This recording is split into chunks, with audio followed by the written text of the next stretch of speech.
Aujourd'hui, grande nouveauté, je vous présente le fond vert. Ainsi, je peux le rendre transparent et vous présenter les images en grand derrière moi.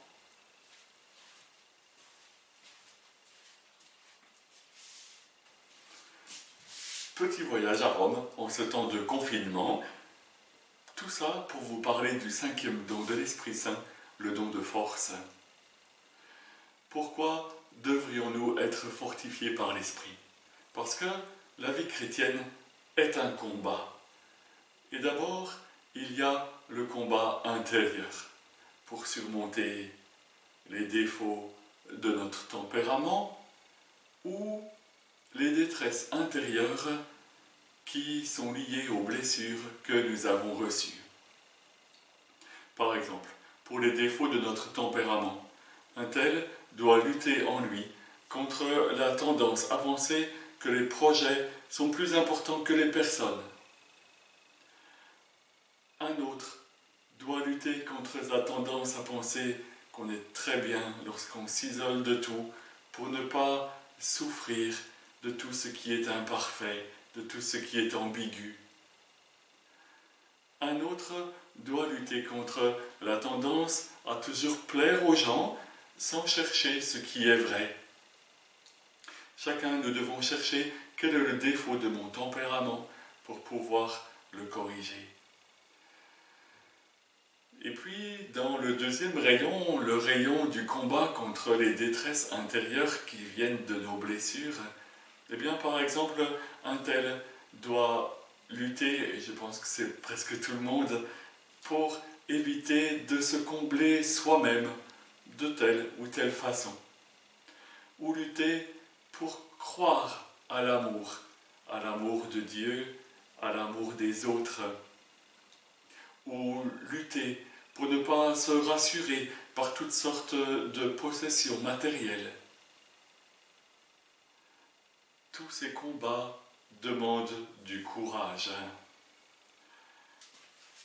C'est assez naturel en nous que nous devenons de plus en plus courageux à force de poser des actes de courage, où on s'efforce de tenir bon.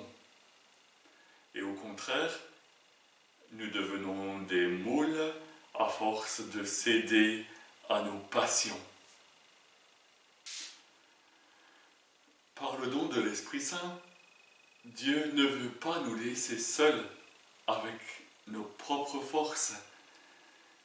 Il sait que nous pourrions nous durcir à force de combattre pour un idéal de perfection sans amour. Alors ce qu'il nous propose, c'est la force intérieure pour tenir dans l'amour et la fidélité. Notre combat a un but: aimer d'un cœur toujours plus grand et plus constant. Aimer Dieu et notre prochain. Voilà ce que l'esprit de force réalise en nous, malgré toutes nos limites et toutes nos blessures. Par sa présence, il donne l'onction à tous nos efforts et les rend resplendissants d'amour.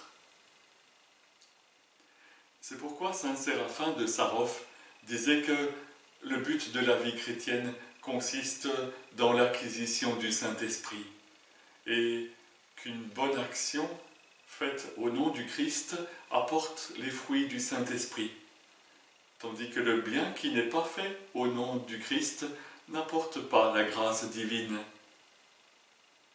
C'est par amour du Seigneur que nous devons faire le bien pour qu'il nous couvre d'une pluie de joie.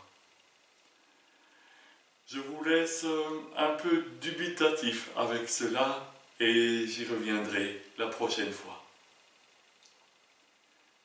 Une dernière chose, j'ai parlé des combats intérieurs, il y a aussi les combats extérieurs. Le don de force nous permet d'être témoins du Christ parce que nous l'aimons. Quels que soient les dangers de moquerie, de mise à l'écart, etc. L'Esprit Saint nous permet d'affronter ce que le pape François appelle le martyre blanc, quand on ne se sent plus libre de parler de sa foi et de la vivre et que ça se sache. Le martyre blanc, aujourd'hui, c'est quand ça devient très difficile d'être un médecin chrétien, un avocat chrétien, un politicien chrétien, c'est-à-dire fidèle à l'Évangile, à ce que le Christ enseigne, à ce que l'Église enseigne. Viens, Esprit Saint, remplis-nous de la force qui vient de l'amour. Amen. À demain.